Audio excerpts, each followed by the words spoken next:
I would like to first welcome everyone to what we hope will be the first of many conversations with media around this amazing series, Wicked City. Wicked City, as you know, has already started airing yesterday on All Black. The premiere was last night. It was an amazing premiere, and the reception from the attendees was, as we expected, incredible. And so what we want to do today, this is, like I said, the first of many conversations. And I'm not sure if TRESSA is back with us yet. Yeah. And so what we will do, what I'd like to do first is, okay, TRESSA, what I'd like you to do is give us a quick intro on introduction to this amazing cast, and just a brief, really quick of what the series is about. And we'll continue from conversation from there. Absolutely. Well, first of all, Darren, David, thank you so much for hosting us. We're extremely excited. As you said, last night was literally a dream come true, just to see all of these beautiful women that are here with us this morning, you know, seeing their work and their dreams come to fruition. And so this is a series that was created by Kristen Iris Johnson and Serena Lee, who are here. They had this very unique idea to create a supernatural drama that highlights 5 urban witches from the city of Atlanta. And with that, they have really changed the game for us, because this was a missing piece of diversity in film. And they've literally filled a void for us all. Vanessa Bell Calloway and myself are 2 of the executive producers who work very closely with the young ladies, the cast members, and I want to quickly introduce them here. Should I keep going, Darren? No, just introduce your cast members, yes, please. Yeah. So we have Shaquita Smith here, who plays the role of Jordan. Hello. We have Mercedes McDowell, who plays the role of Mona. We have Taylor Polidor, who plays the role of Camille. Hi. We have Chantal Maurice, who plays the role of Angela. We have Miss Chanel Mack, who plays the role of Charisse. And of course, we have Queen Mentor, Miss Tabitha, Vanessa Bell Calloway, here with us today. We have 2 of our cast members. They are on Zoom together right here. We have Malika Blessing, who plays the role of Caden.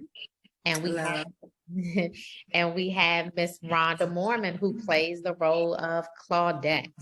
Hello, everybody. So I think this is everyone. Did I miss anybody? Serena, Kristen, help me out if there is anybody that is joining us that we missed. I believe that's it. Yeah, there is someone listed as panelist. I'm not sure if that is a cast member. So, all right. I guess our first question would be, while we're talking to you as executive producer, how did Vanessa Bell Calloway, how did you guys team up? Yeah, so, you know, I've worked with Vanessa before on a health initiative. She was the director of a breast cancer initiative. That was our first time working together. And I instantly just fell in love with the way that she mentors, her spirit, the way that she moves. It felt like family for me from day one. And so I kept saying, Vanessa, we have to work together again in some capacity, whether we're producing together, whether you're directing. I wasn't even really thinking acting again in my head. And then when Wicked City came about, I said, okay, I need an EP who will believe in the vision of this type of show, and to be able to come back in again with that legendary mentorship for our cast members. You know, obviously we have a younger cast demographic. Vanessa and I obviously, you know, in the older category. And so I was like, she would be perfect to come in and just mentor them. And it happened. As soon as she stepped on set, it was instantly like, oh my goodness, I'm working with Vanessa Bell Calloway. And it's just the way that she nurtures, teaches, and loves upon people that was it told me that she's perfect for this project. Right. So Vanessa, obviously, you know, the nurturing and mentoring, that kind of comes second. The first thing had to be the story. So what was it about the story, Wicked City, that drew you to this project? Well, I like the whole premise that these women are living up in the city amongst everybody else, that they could be working at a post office, they could be the waitress that takes your order. They're just regular women, and they possess these powers. Because when you think about it, we all have powers that we possess. You know, we all have special talents. And it doesn't always have to be like hocus pocus and danger and evil. It's good. It's, you know, powers are good as well. And I think too that as we go on, we'll even change the tone of what a witch is, because it's such a negative thing connected with witch. And these women have supernatural powers. And I like the fact that Tabitha has to teach them how to be responsible with their powers and what to do with their powers. And then in life, is that what we do? We raise people, we teach people, we nurture people, and show them what the beauty that they have, because these are all very beautiful young women you can see, you know, and they see the beauty that they have. And then it's like, along with that, what's responsibility for not only having beauty and talent and power, but how do you use it? How do you bring people in? How do you give back? What do you do? So I just see that it's an endless thing that can be done with this series. It's endless. The lessons that can be taught to our audiences too, through the experiences and the challenges that these women have, because they're regular people. They have boyfriends, girlfriends, jobs. They're going to be disappointed. They're going to get their heart broken, you know, and power doesn't always fix things. You can't always do hocus pocus and change stuff. You have to deal with life, and you have to find other ways to accomplish and get around things. So it's going to be nice to watch these 5 women navigate their way through their young lives and to better themselves, to become better women. But they just have a different caveat. They do have a special supernatural little extra addition, something more that some other women may not have. And talk about how that element of this particular story played into how you worked with this cast. Obviously, Tressa has talked about the fact that this is a younger cast, and that there were times, I'm sure, where you had to be nurturing and be the mentor, be the big sister on set. So talk about the creative process a little bit, and how understanding what you wanted to get out of those characters, and then how to get that out of the actors, the real people who played these characters. Well, they did have a director, and that's not my job to direct people on set. Although I do direct, you have to respect another director's set. But I already knew Malika and I knew Rhonda, so that was easy. You know, we were just being reunited on this set, so I knew them, and they ain't as young as these other girls too. We just gonna let y'all know that real quick. But anyway, I see y'all looking at me. But the way I got in, what I needed to get in is what you do is, I really like young people. I enjoy working with young people. I think that just the energy and, the sponge, especially when you work with people who are, they want to learn. They're hunger and they're thirsty to learn, and they ask questions, and you can see, and they was like, can I ask you a question? I'm like, of course you can ask me a question. So in just conversations, like outside of the scenes and between setups, that's how I got my nurturing in and my conversation in, and talking to them about this, that, or the other, or making a suggestion about something. Because I would never infringe on another director's set, because I'm a director, and you can't, if I'm directing, I don't want anybody directing my actresses while I'm trying to direct them. But I was able just to talk to them just about life, and just about being in a space together, and what that means, the responsibility of being an actress, and what their responsibilities were. Just regular conversation. It was easy to kind of tie in any little nuggets that I wanted to drop. Right, and we definitely, and what's the director's name? And I want to make sure that we acknowledge the director. Dale Lewis. And how did you end up going with Dale, Tressa? So I was shopping for a director, and I knew Dale from Shaquita, and she kept saying, I want you to meet this guy. Like, he's a stand-up guy. I think he might work for you. And so I told Dale, I said, listen, I'm working on another project right now. Because you both direct and edit, I want you to edit this project for me so that I can get to know you to make sure your spirit is right and that it works with Megamind. And he jumped right in and said, I'll do it. Dale comes with a lot of humility, and that's what I'm attracted to. And so instantly, as an editor, I knew he was going to be perfect to direct Wicked City. So, and my question now is for the writers. Okay, so you have this amazing project. It's obviously a woman-led project, heavy women. What about Dale attracted you to him as a director? For either of the writers or both of them? For me, I really like.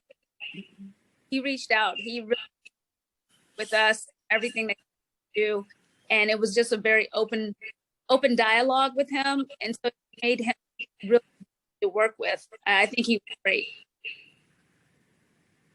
Yes, I agree. So because I am also a producer who works with TRESSA, I was familiar with Dale from connecting with him before. And so when she said that he was the director, I was like, okay, I like him. He's got really good energy. He's got like a really good vibe. And then when he had the conversation, we had a call with him. I think it was like at least 2 hours long, probably longer, where he was just diving into each of the characters and asking questions and like, this is what I'm thinking, and so his, like right away, I could see his commitment to what was on the page. And as he said to us, and as he showed on set and every step of this process he is in service of the work. He's in service of the project and the words on the page. And he really showed up and he did that. So so we were happy to work with him. And picking up from what you just said, the words on the page, right? So I'm a fan of the movie The Craft, okay? And so when I saw this, the first thing that came to mind for me was The Craft. Obviously, I'm a fan of that film. But and in full transparency, I've been able to go on a few press events with you guys. And so the thing that keeps coming up is we have not seen these types of characters in this role on screen before. How do you get to Five Witches in Atlanta? So honestly, the whole development, when we had the concept of, okay, we want to write a story about Black witches, I'm not sure where the number came from, but we were just thinking about like, who are the different characters that we want? Who are the different Black women that we want to bring to screen, and developing the characters and having them be multi-layered, be complex, have different backgrounds, different heritage, different relationships with their family, have different cultural backgrounds. And all of those things came together within the individual characters, and that helped to shape the story so that we knew where the story was going. Because we really wanted to, as part of making this, we really wanted to show diverse Black women in our full humanity and full complexity and different backgrounds, and not just like one type or one layer of Black womanhood. We wanted to show a variety. And as that started to come together, we were working, in our minds, we're working with whole human being characters, and they're the ones that are moving through the story and taking action. So some of it kind of evolved a little bit while we were writing. Nice. And so, Serena, what's interesting is in this era of Marvel and DC, and I think we've seen just about every type of power imaginable. How did you decide what types of powers you wanted these women to be able to wield?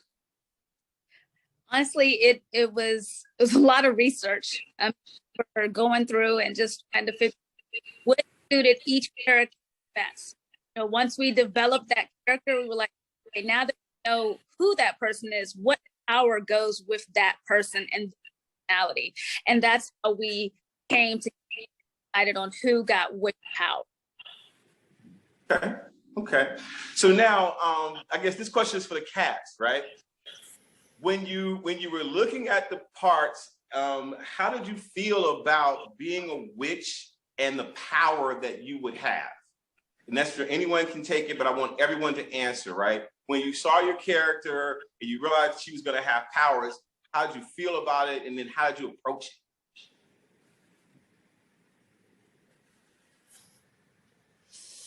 I guess I'll go. Yeah. When I got the script and I read Jordan's role, I saw that she, really didn't know too much about her power. She didn't know her worth of her power. And but I saw the worth in her power. And I saw how powerful she was. And I was super excited to play a space of the unknowing, and growing into that space with her. That's like in with me, just a person, understanding my power as an actress, and then seeing that work and being like, wow, I have that. It was enjoyable for me to play, continuously playing her in that power and riding that space with her. So, Malika? I think for me, I love the fact that my character is able to appear and disappear. So I love that aspect and wish I could have that in real life where I can appear and disappear in those areas. I think the fun part for me was deciding how to internalize the power and make it seem real by using a physicality of a choice of my hand and being able to talk about it. Like, honestly, I really talked about it with my son. He's 10 years old. And I said, how would you want to see mommy, doing her magical powers? And so just talking to him, and him coming up with different things, and we came up with certain things together, and outside of me looking and just researching and seeing other shows, and they done different powers, and just wanted to make sure that I was authentic. But that aspect of it was fun, being able to collaborate that with my 10-year-old son and come up with that. And Darren, I want to jump in for just a second. Rhonda and Taylor can't reveal what their powers are yet because right, spoilers, but everyone else can kind of share. Spoiler alert. Yeah. Okay. So yeah, that's and why I again, was kind of spoilers. So I was like, I can't say yeah, too and so much. no, but again, so let's do about so Rhonda, to that point, right? Okay, without disclosing your power, how did it feel to know that you would have this power, or you would have powers, and you were kind of stepping into this kind of supernatural realm? Well, without revealing it, it was intimidating. The power is intimidating. Sometimes you can't control the narrative of your power. Sometimes it happens to you instead of for you. So without going too much into detail, it definitely was intimidating to stand in the shoes of Claudette. And Mercedes. Yeah, I was literally about to say I'll go next. Well, as far as Mona's power, to me, when I was reading the script, it seemed like it was just an extension of just her, because her ability is more something that she has grown up with, kind of like with her family. Well, dang, that's some spoilers. I can't really go too far, actually, now that I think about it. Well, I will say this. It seems like it was more. Talk about it in general, like you said. How continue. Yeah, it seemed like. Okay, yeah. So it seemed like she was more kind of used to having it as like an everyday. This is a part of her everyday life, kind of like you get up and you brush your teeth in the morning. For Mona, she's just like, okay, I'll just use it to turn on the radio, like you'll see in the first episode. But as I continue to read it, there's just way more to her power than she's actually using at this moment. And so when you get to know Mona, and as she continues to get to know herself, there's going to be more to be revealed. And I think that that's the beautiful part. Is like, yeah, sometimes we take for granted some things that are innate to us, that are gifts, and that we should be using for a greater purpose. And so I think that Mona, as she continues to just grow and transition in life, you'll see her come more fully into her power and being able to use that for more things that are just trivial, you know, beyond the trivial matters. Right. Yeah. And so Chanel, Taylor, and Chantel. So obviously, when you think about witches and it's always like a cauldron or a group, right? Talk to us about the sisterhood of the characters, but also the sisterhood of the actors in those roles. So I'll go. Good morning, everybody. And let's start with you all can hear me, right? Does this sound good? Oh, this good. Okay.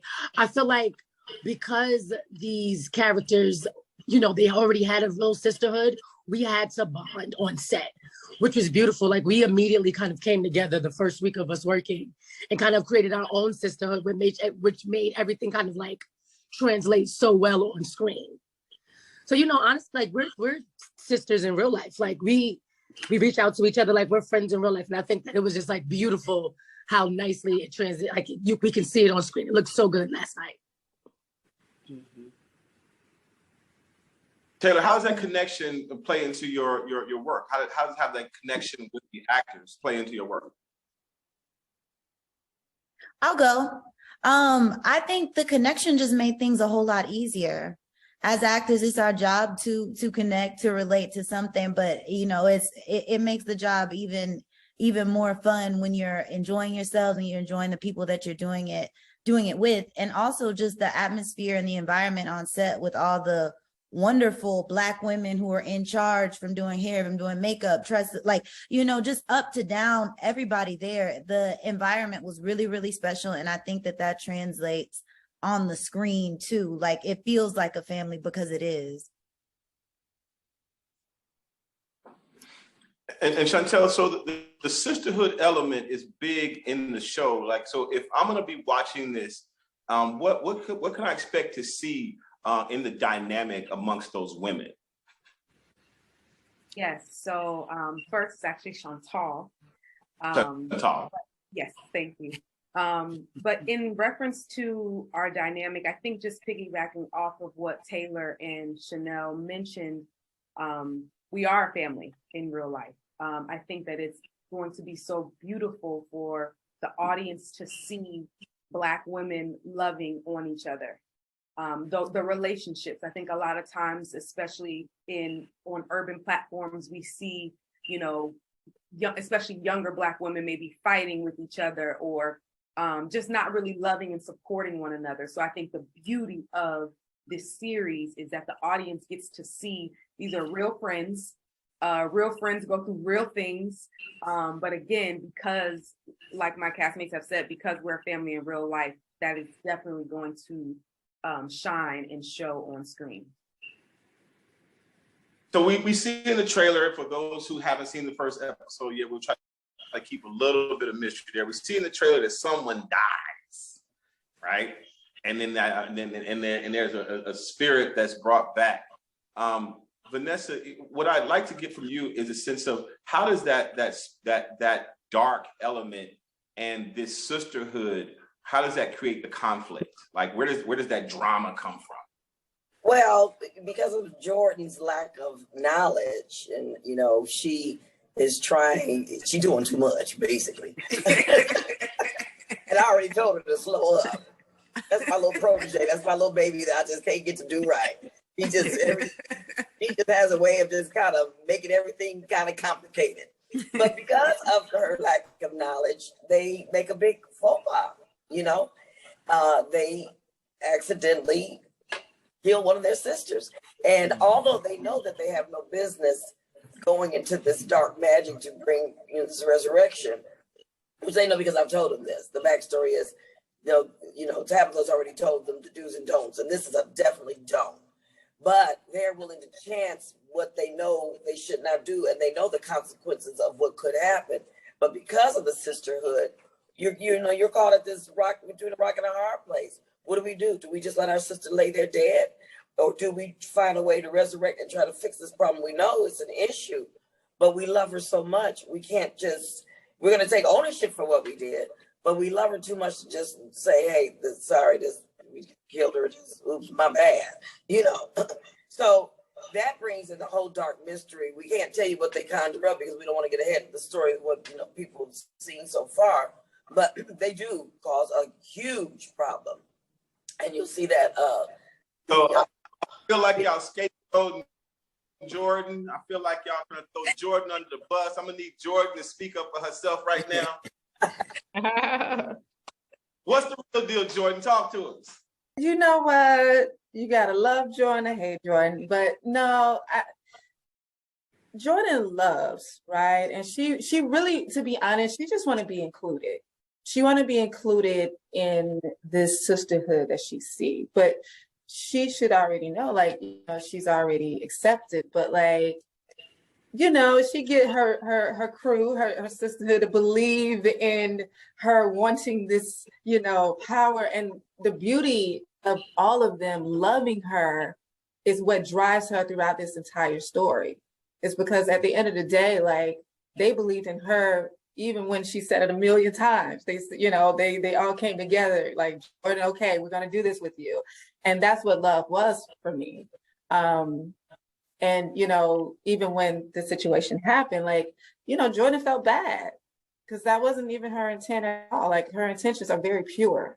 Like, throughout this whole show, you see her intentions is not to be manipulative, is not to be, wrong for any of her sisters, but to really just want them to love her and accept her for who she is, but also she should accept her for who she is. I'm so glad I've seen this show because I need to make sure we level set here for the viewers, right? So Malika and Rhonda, I'm hearing this show is just all loving and all the powers are just used to conjure good. I mean, is that really this show? I mean, cause I've seen some other elements, without giving anything away. Can you tell us, is there a little bit more the fans might actually see from that dark side? Well, there's a disturbance. There's a disturbance in the atmosphere. That's life, things happen, so I won't say, what is dark, what is your situation? That could be, what do you label that as dark? How far does dark go? We don't know what that is yet until it's all revealed. Everything's not good in the atmosphere in Wicked City. That's why it's called Wicked. There's things happening in the city. So those things would have to be revealed later. However, again, like Vanessa said, everyone has a power. What does that, what you do with it, how you express it, you don't judge it. Some things just kind of happen where you have to make some choices. And even choices have power in it. And that can be your truth and your narrative of how you see it, and you don't see anything wrong with the choices that you make. You don't try to prejudge it. But I can't tell you too much. You just have to watch and see what happens in that time for it. To that point though, and sorry not to cut you off, but say it again. Yeah, no, but Malika, to that point, I have a question for Malika about power, right? Is it possible to have power and not abuse it? Is it possible to have power and not abuse it? Absolutely. I think, yeah. I mean, if you have power, it's the way how you utilize it. It's the way how you maneuver. It's the way how you understand what your power is. It comes in different layers. Like even just what you were just asking before, I think that just to kind of piggyback, I wanted to add on to that about how people think because we're witches that there's still humanity in how each of these women are being displayed and that go through things that are happening in everyday life. And that's why people are going to be able to relate to these women because it's real life situations. It's real life things that are happening with these women that makes the humanity out of these witches. And I think that we stick with that and not so far as the dark side of everything, that's what people will fall in love with, is that these women are real and they have these real situations. And that's what made me fall in love with it too. But yeah, I think it's the way how you know how to understand your power and in order for it to work for you and to work for what is needed, how you need it to work for you, how you need it to maneuver. And so we're going to be coming to a close shortly. So what I'd like to do is I'm going to start with Chantal. Did I say it correctly? And that tell us one funny moment or great experience that you had on set. Funny moment or great experience on set. I would have to say our dance breaks. We pushing through those long nights, early mornings on set, just to like build up the energy and to keep everybody just in it and involved. We would play music, and next thing you know, it was like Soul Train, Wicked City Soul Train. So yes, that's definitely, those are definitely my favorite moments were our dance breaks. Taylor, and you can't say copy her moment. You got to have your own. Okay, I won't copy it. Now this one, it might not be some people's favorite moment, but it was mine. The last day of shooting, I said this, I forgot who I was talking to. I think maybe on the carpet in another interview. Everything that could go wrong did go wrong. Like Chantal said, a lot of what we were doing was nighttime things because, you know, the wicked element, not spoiling anything, but we were doing a scene outside, a very important scene. And a thunderstorm started to happen. And it wasn't just like a light trickle. Like we were like, okay, let's just try to shoot it anyway.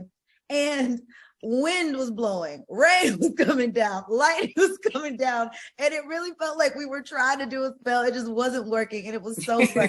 We ended up, you know, making it happen, but that will never leave my mind. And everybody was so committed. We were so committed, but you know, the elements stopped. No, that's a good one. That's a really good one. Mercedes. Okay, I got the mute off. Okay, so a favorite moment, I've been thinking about it. You gave me like 2 seconds to come up with something, but because there's so many great moments. I enjoyed every single moment on set with them. Legit, it was a lot of hard work. I think I'm like one of those. I don't think I can come up with one favorite moment, but I do like what Chantal and Taylor mentioned. I will say that just being able to work with every single person on set was a true blessing. It was an honor to be with you all. I think this has been my favorite set to be on. I can say that. And the atmosphere that was cultivated by the producers, by the cast, by the crew, it has been unmatched in an actor's playground. So I'll say that.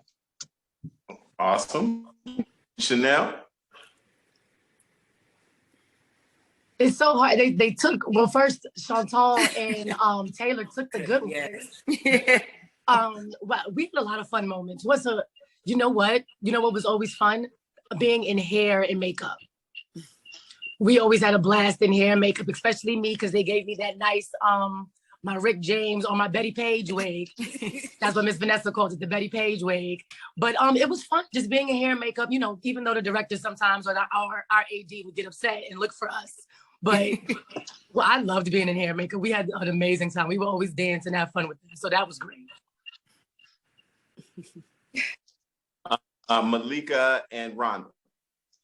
I think for me was working with Tam and coming up just with the different looks for Kaden and being able to see what she came up with, and especially because my character Kaden was so unique, and she wasn't the femme and the different things, and just seeing the enthusiasm of the wardrobe and how I was able to transform into that. And of course, what Taylor said, and just being, seeing everybody doing the work and being committed.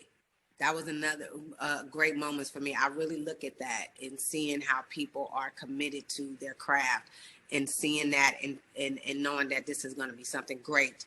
That was a moment for me. I had an aha on set and was like, what Taylor's talking about that day, I was like, this gonna be something greater than what we think it's gonna be. Well, they took every of them. they took them all. But I actually let me just piggyback off of. I loved standing in the scenes and watching other people do their work, like seeing every character come alive. That was like the best thing for me. And everything that everyone has already said. So there was no bad moment. Everything was powerful. Everything was good. And I enjoyed working with every single person. Quita? Yes. My fun time is getting on everybody's nerves.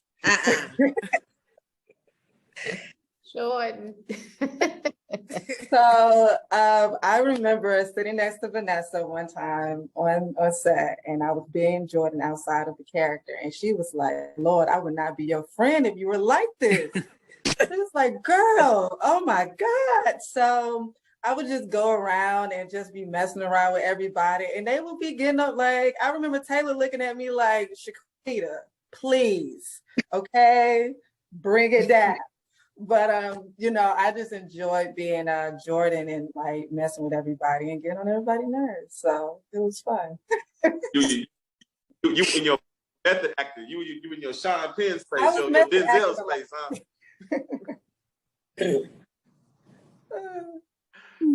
Okay, so a different question for Vanessa.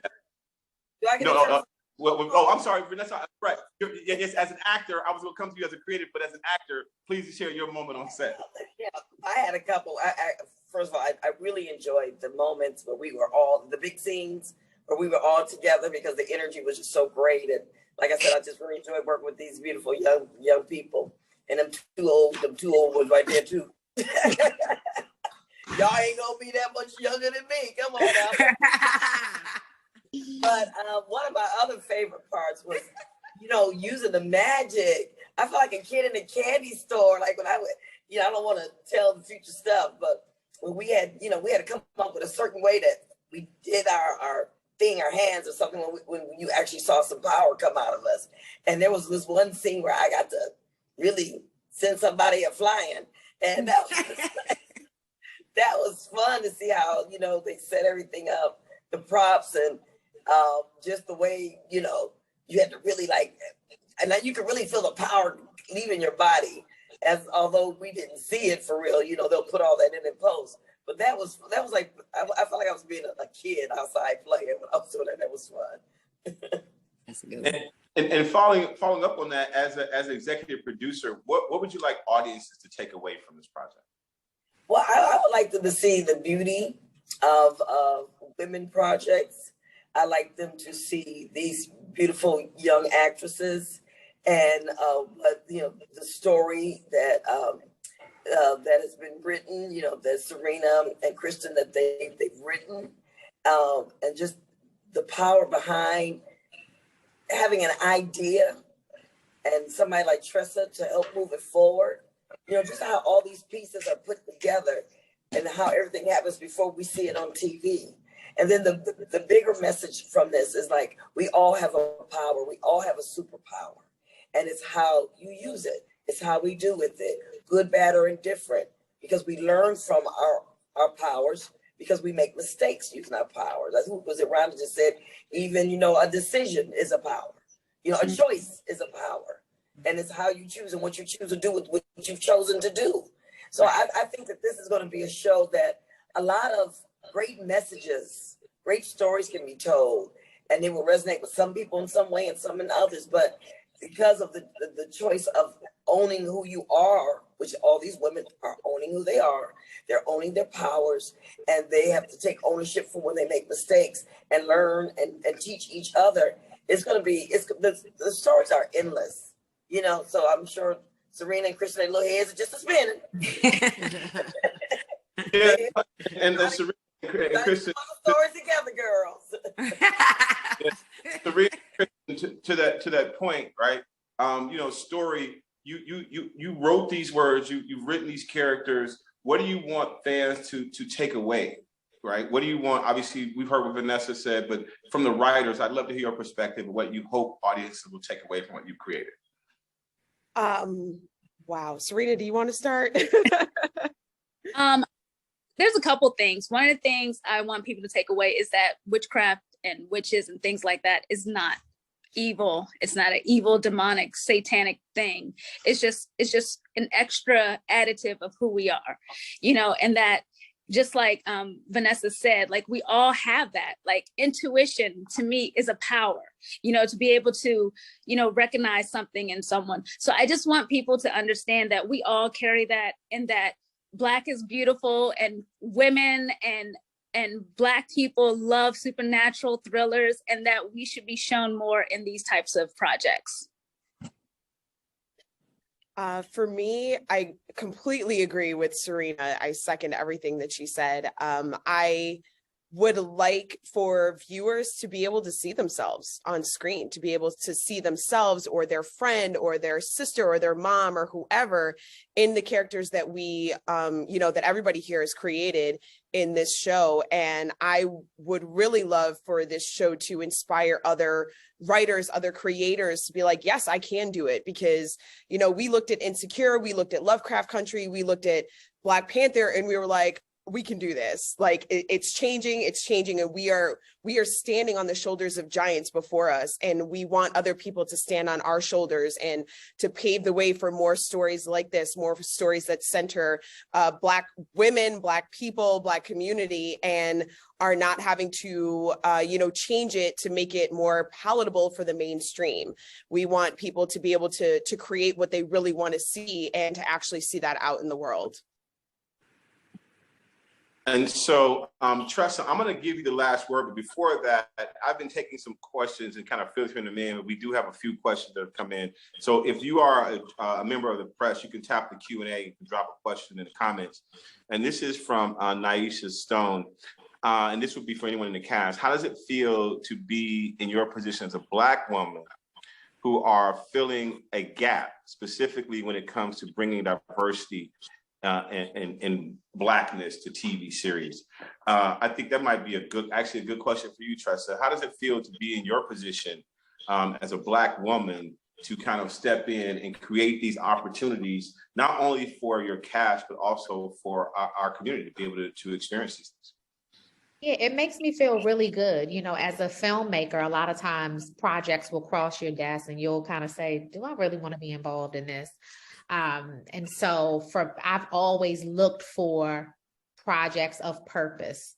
And when I was presented with this one, I said, this is it. This is our chance to use the platform, right? Obviously, as a producer where I own my own content and I'm in a lot of rooms, I feel like it's my responsibility to make sure that we're represented in the right way. And this was the show to be able to do that on every level, from having Kristen and Serena as young female creators, you know, Black female creators. We don't have a lot of that. You don't hear that a lot. And even to pull in the cast that we had, I felt like, oh, it's almost like it's the perfect cast. Every single person, I remember right before we hired the casting agent, I would send images to Kristen and Serena, and they would go, well, that's not what we were thinking, but it's actually great. So everything was just perfect. And I honestly feel like when Serena made the comment about letting people know what witchcraft is not, I think that we're feeding that as well, letting people know, because everybody has their own, you know, interpretation of what witchcraft is. And I've had even people say, oh my goodness, what are y'all over there doing? And I said, listen, I serve the Lord. Okay. I love the Lord, and we are not doing anything over here so come and watch our show. You will love it. You will be pleasantly surprised. So I am just grateful that everybody here has been doing their part, and together we are getting ready to win all kinds of awards, and we're going to make everybody proud. And this next question comes from the Arc Republic outlet. And so there's an uptick in storylines featuring other worlds and supernatural. And I guess this would be for either any cast member. What did you study in terms of history or spirituality to prepare for these types of roles? Did any of you study anything in particular to kind of help you understand the supernatural world or spirituality to prepare for your particular character? So I feel like my character Camille is kind of in the dark about her powers, but I personally wanted to know more about what we were doing just in the world of witchcraft. My family has Louisiana roots, so I'm familiar with voodoo, hoodoo, and I found it so interesting, the connection between our African culture and Black culture and actual magic. I feel like we don't really see that a lot on TV. You know, maybe you'll have one Black witch and it's almost like a caricature.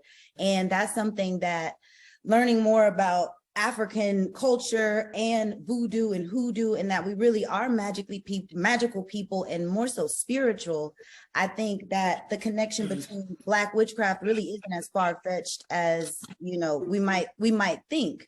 So that was something that I looked up and looked into, just as far as being Black and my identity as a Black person and being a witch in this world. Anyone else?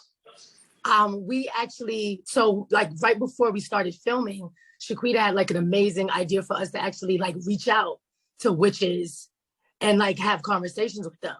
So we actually did have like a few conversations with women that actually do study witchcraft and what have you. So that was that kind of like helped us a lot, especially me.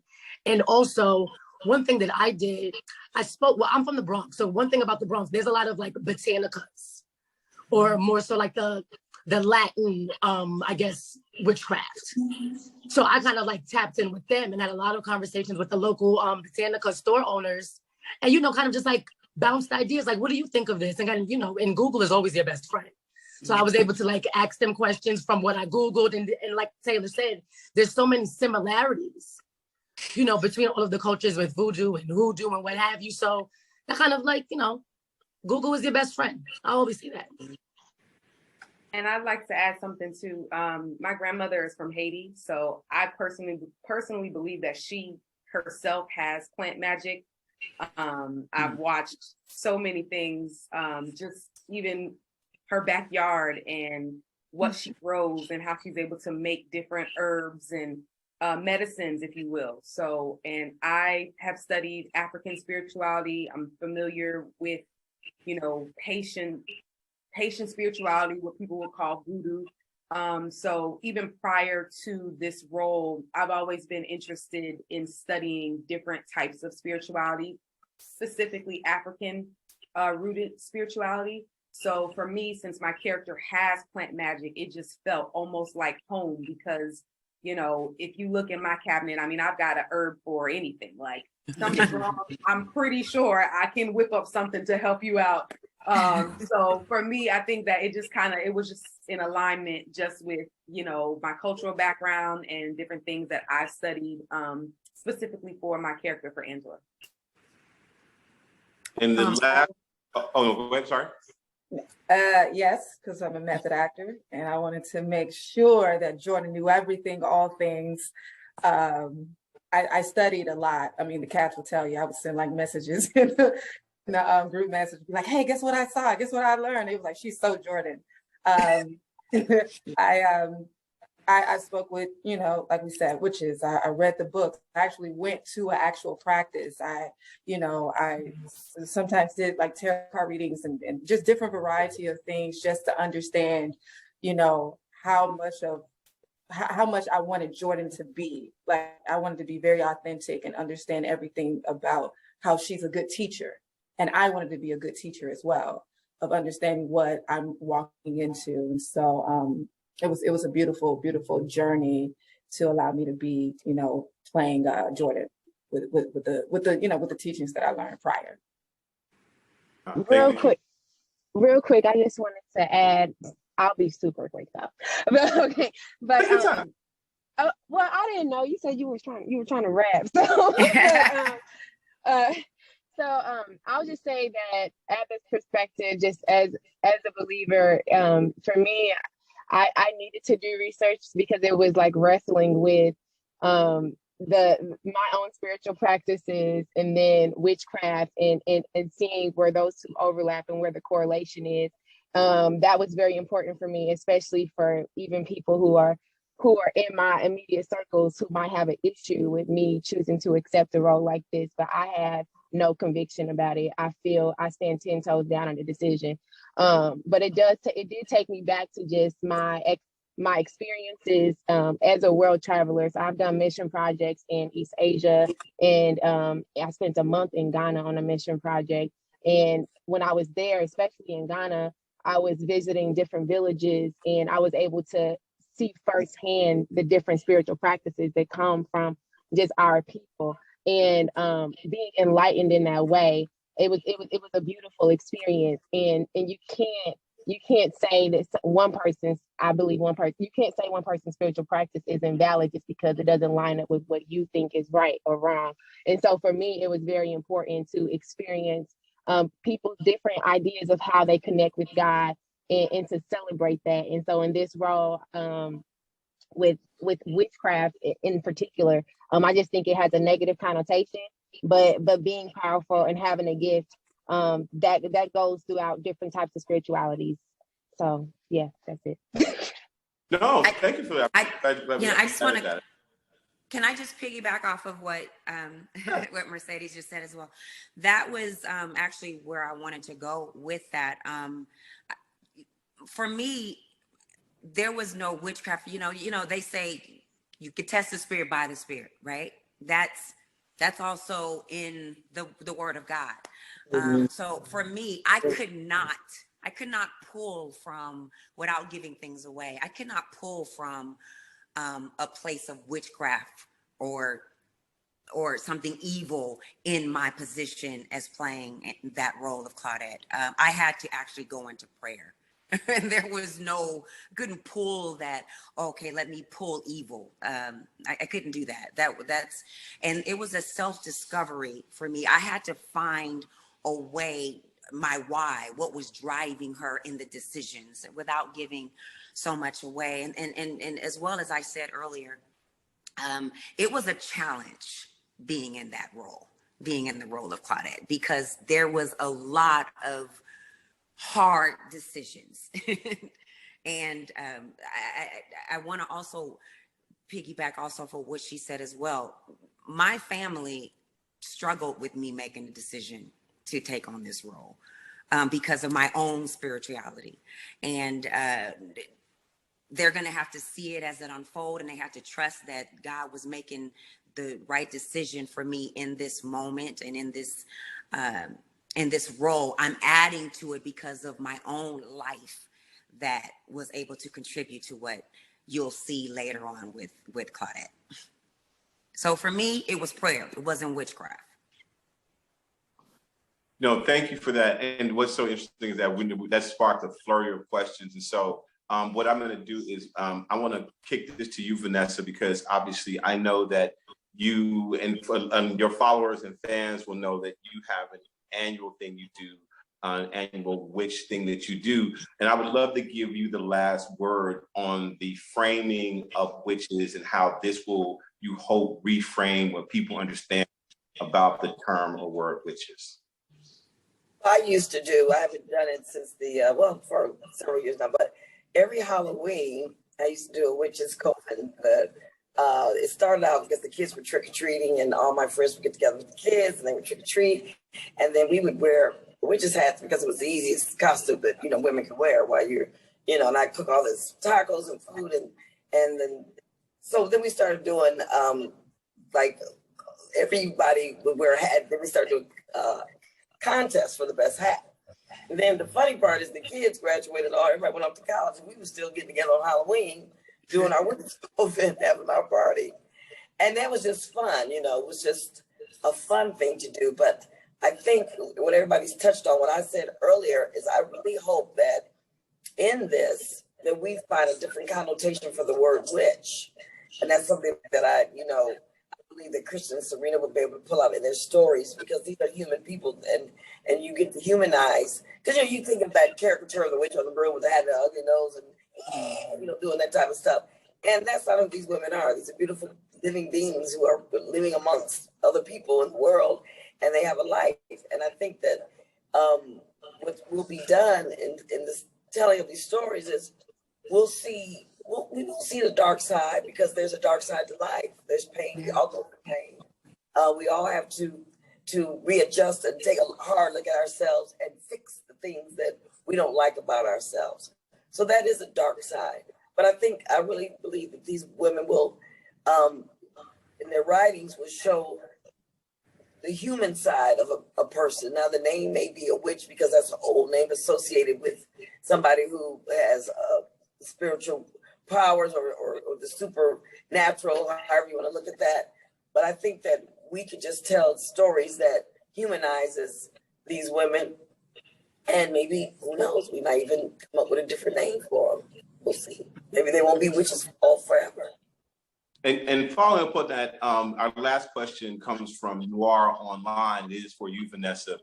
What do you hope this type of storytelling will do for your fellow actors, creators, producers, in terms of allowing them to maybe tap into their own creativity, or what they may see from this that will inspire them? Well, I think we've kind of touched on that, just with Christian and Serena, just the whole fact that they got an idea. Hey, this is a new urban take on some witches in the city that's created. That's the whole creative part right there. And then women will see, and other young women will see, hey, look how they just wrote this story and they got it to this great producer, TRESSA over Mega Minds. The next thing you know, it's on TV. Wow, that wasn't that hard. Looks like, let me try to write something, see if somebody can pick up my stuff. So it's kind of like, each one teach one. They're by them just taking power and possessing an ownership of who they are and their talents and doing it and putting out there. I mean, that inspires me. That inspires all of us. That inspires me to do the things that I've been putting on the back burner. And you never get too old to be inspired. And that's why I like being around young people, because they're young. Child, I got enough old friends. I don't need no more old friends. I need young. I don't know enough old women, child.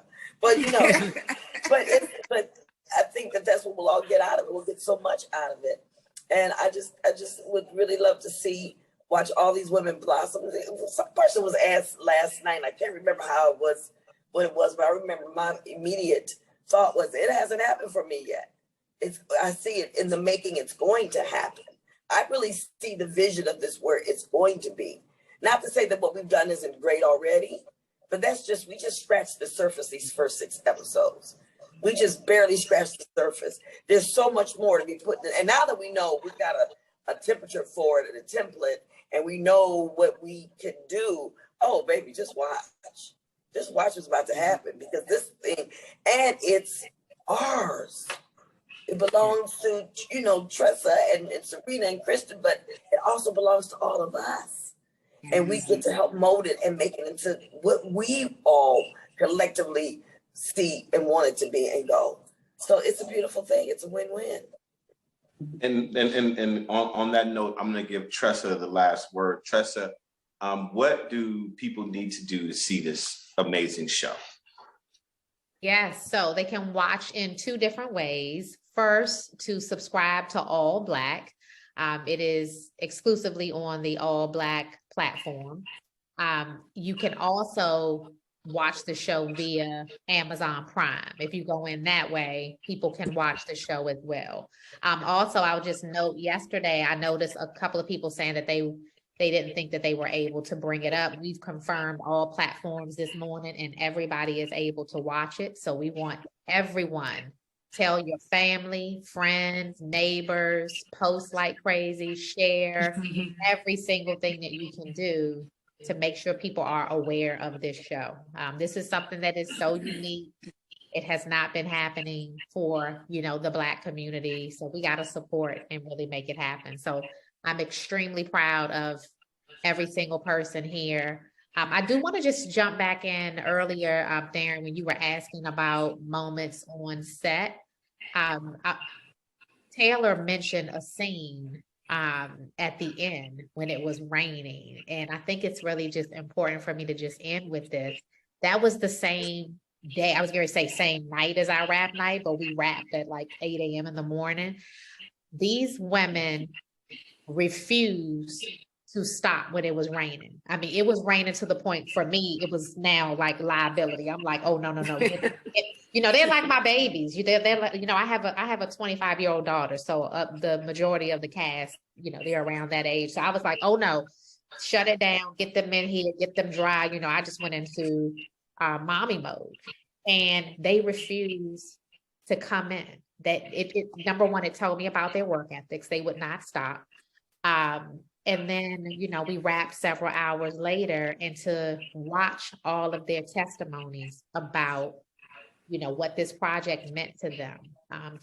To see Kristen and Serena, who again, I've worked with over and over again, and to just watch them, you know, shed tears of joy and what this meant to them, to even be here on this platform today just made me tear up all over again, because hard work always pays off. And that's what this shows today. Thank you for that. You know, obviously, just in hearing this conversation, we know that there's so much more to unpack on the series. And so first and foremost, on behalf of the BIPOCXChange and the Multicultural media who are assembled on the platform, we want to thank you and the cast from Wicked City for being here today. I've also gotten a note that everyone would love to continue to follow the show. So we were calling these Wicked Conversations. And so we will be tapping back in with you guys to have more Wicked conversations, and invite you on when you can, because obviously with so many spoiler alerts, we got to get through a couple episodes, right. Come back and have you kind of tell us exactly what was really happening. And so we're looking forward to that. And again, thank you all for being here, and we look forward to the show. Tune in. First of all, you can watch it now. It's available now on All Black. Go check it out. Download the app and tune in. And you shared something that I didn't know. You can also watch it on Amazon Prime. Yes. Is that after the first episode airs on All Black? So if you go to Amazon Prime and type in Wicked City, it's going to bring it up and direct you through All Black that way. But people have a different way of accessing it when you have Amazon Prime. Oh, nice. Good to know. All right. Thank you again so much. And we'll see you back here in a couple of weeks. Thank you for having us. All right. Bye. Thank you. Thank you. All right. Bye-bye.